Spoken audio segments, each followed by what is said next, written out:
അഞ്ജലി, ഇന്നലെ എന്താ തന്റെ പേരൻസ് PTA വരാൻ? ടീച്ചർ, അത് അച്ഛന് ജോലിക്ക് പോകണമായിരുന്നു. എങ്കിൽ പിന്നെ താൻ എന്താ അമ്മ വിളിച്ചോണ്ട് വരാതിരുന്നത്? അത് ടീച്ചർ, അമ്മയില്ല. ആണോ?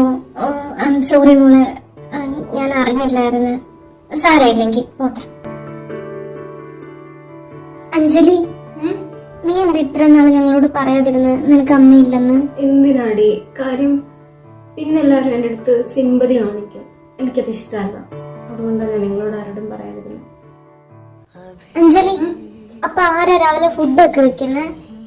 ഫുഡൊക്കെ രാവിലെ എഴുന്നേറ്റ് അച്ഛൻ വെക്കുവടി. പിന്നെ എന്നെ കൊണ്ടാവുന്ന പോലെ ഞാൻ ഹെൽപ്പ് ചെയ്യാറുണ്ട്. എടി, നിങ്ങൾക്ക് റിലേറ്റീവ്സ് ആരുമില്ലേ? റിലേറ്റീവ്സ് ഒക്കെ ഉണ്ട്, പക്ഷെ പേരിന് മാത്രം കാര്യമൊന്നുമില്ല.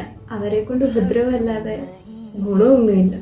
എടി, ഞാൻ ചോദിക്കുന്നോണ്ട് നീ ഒന്നും വിചാരിക്കല്ലേ. നീ അമ്മയെ മിസ് ചെയ്യാറുണ്ടോ? മിസ് ചെയ്യാറില്ലെന്ന് ചോദിച്ചാ നല്ലപോലെ മിസ് ചെയ്യൂടി. അതായത്